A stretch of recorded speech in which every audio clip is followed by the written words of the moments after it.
Hey, howdy, hey, Mama Bear. I am here with you today, and I am going to let you know right now, I am nursing my baby. And so if you hear a little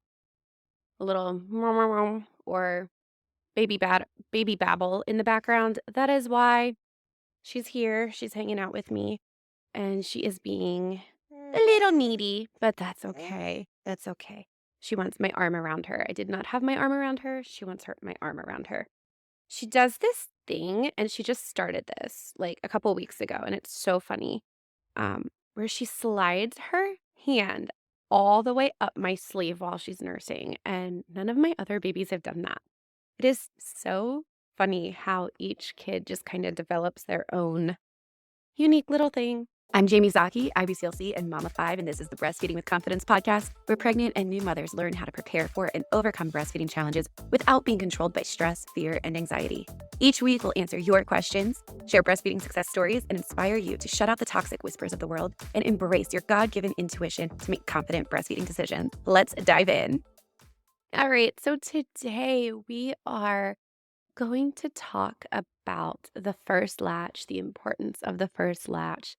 And we've talked about this a little bit before, but I just want to go really deep into it with you so that you can understand why that first latch is important and know what you can do to really get a good start to breastfeeding. I want to start by telling you a story about a mom that I was working with as a doula.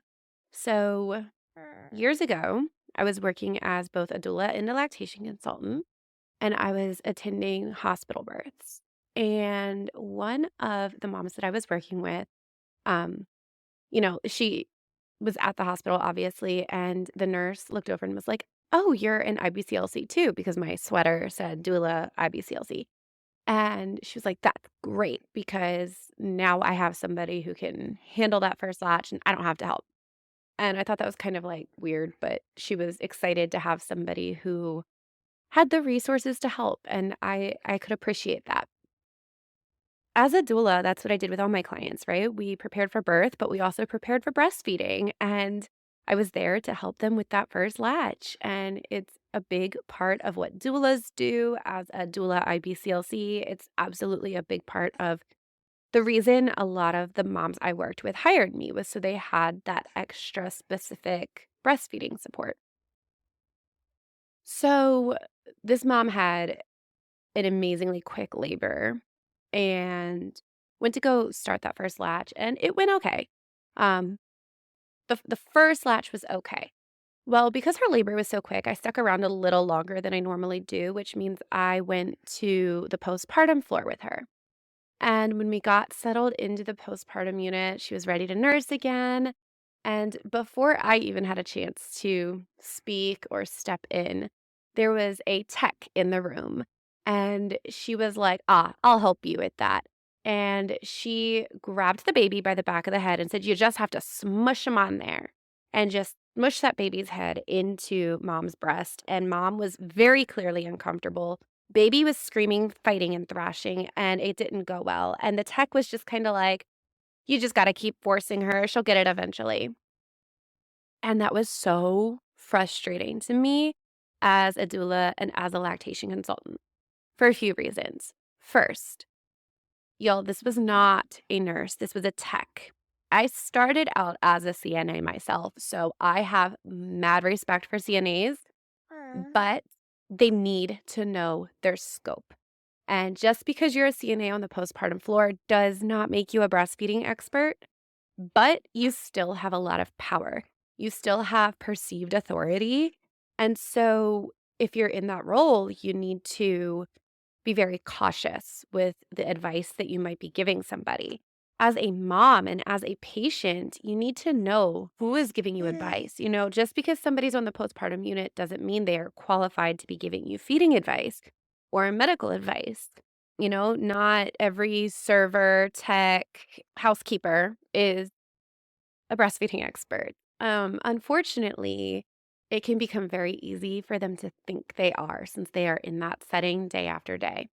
So, this really discouraged my client. And if I hadn't been there, I think it really would have set her up for failure. And it made me sad for all the moms who are there without extra guidance and support because it really made me realize, like, anybody's coming in here and everybody is giving advice. And some of these people don't even know what they're supposed to be doing. They don't even know what they're talking about. And it's impacting and influencing these moms.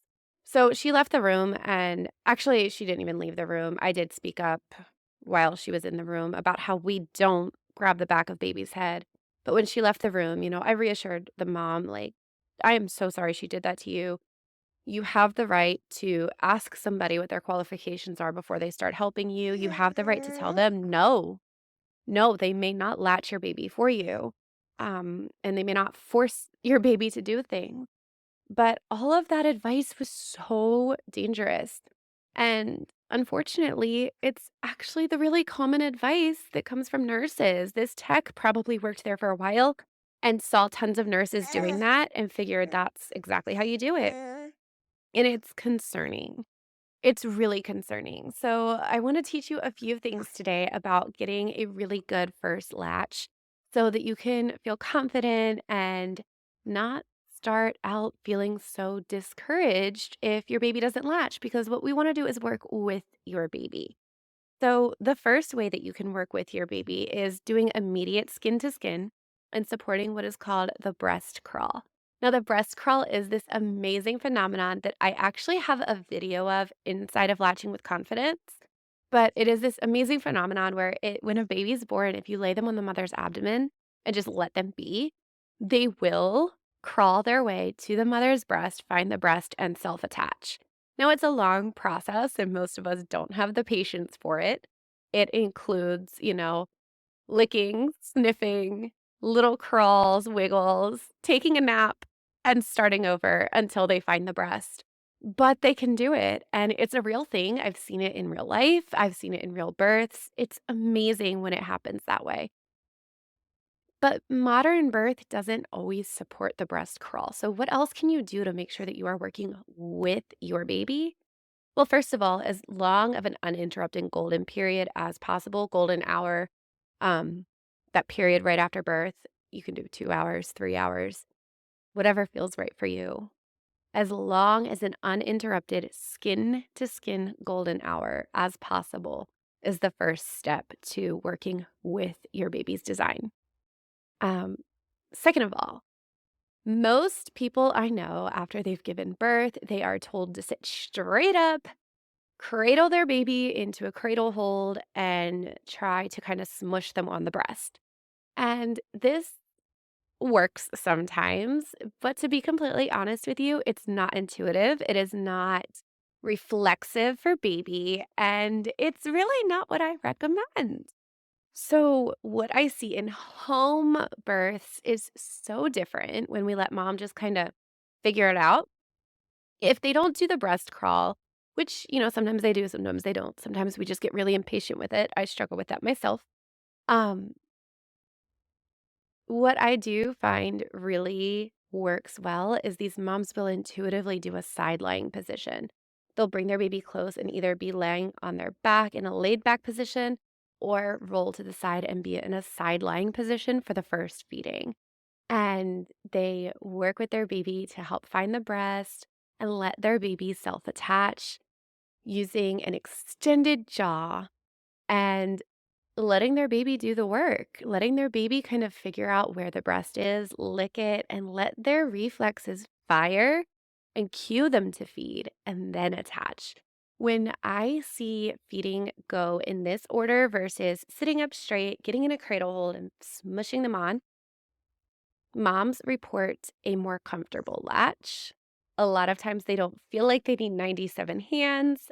It's still a learning curve. There's still definitely a learning curve, but you're working with your baby and it can be just a little less stressful.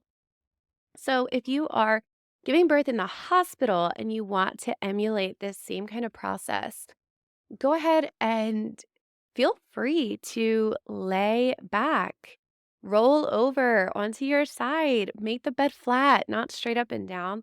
You get into a side lying position. Hold your baby at the right level so that they're head is tilted back a little bit and their chin is extended and their chin is meeting the breast first. If you want to see a step-by-step guide of my latch technique, I teach that for free inside of the Secrets to a First Latch Without Pain class, or you can hop into Latching with Confidence and see it there as well. That's Latching with Confidence, littlebearlactation.com/latching with confidence to access that course. But you will learn exactly how to work with your baby's reflexes to get a wide open latch. When you can get that wide open latch and you take your time and you don't rush it and force it, you end up feeling so much more confident because your baby's not fighting you. When your baby's not fighting you and your baby can get a wide open mouth and you're relaxed and calm, feeding is so much more comfortable. When feeding is comfortable, we look forward to doing it again. Now, here's the reason that I don't like a cradle hold. When you put your baby into a cradle hold, a lot of times they are not properly aligned and their chin gets tucked very, very easily. Even if you're using pillows, nursing pillows, and all of those things to attempt to try to support your baby, it can actually be more destabilizing and just an overall less supportive position for your baby to feed in, and if your baby doesn't feel stable and they're not in proper alignment, you're not gonna get a good first latch. Forcing your baby, just doing that little head smush and pushing them into the breast is not allowing their reflexes to fire in order so that they can get a good deep latch. And when you put your hand on the back of their head to kind of control their head and push it into the breast, that's actually triggering their reflex that helps them navigate the birth canal. And the pressure on their head when they were navigating the birth canal told them to move away from the pressure to turn and descend. So when they feel that pressure on their head when they're feeding, they're going to start thrashing and they're not going to latch well. And all of these things can work together to make it seem like your baby won't or can't latch. And that can be really discouraging. If you get that initial sense of discouragement, it can start feeling like, well, why even bother trying? Why even bother trying? But a lot of times I see that it's just simple technique changes and tweaks to positioning and working with your baby to trigger their reflexes in the right order that can help them open wide and get a good deep latch, even when 3 nurses and a lactation consultant said they can't.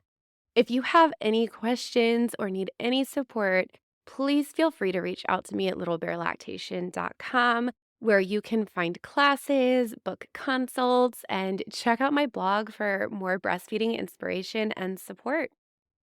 You can also join the Confident Mama Bear VIP list if you click the link in the show notes just to get on my email list and get regular emails encouraging you and inspiring you as you prepare for and walk along this breastfeeding journey. All right, Mama Bear, that is a wrap for today. If this episode helped you feel a little more confident or a little more prepared for breastfeeding, can I ask you a quick favor? Go ahead and leave me a review. It helps other moms find this podcast and join us in this amazing community of fierce and confident mama bears. And hey, if you know a friend who could use some encouragement or real talk about pregnancy, breastfeeding, and all things motherhood, share this episode with her. You've got this, Mama Bear. Trust your instincts, stay fierce, and I'll catch you in the next episode.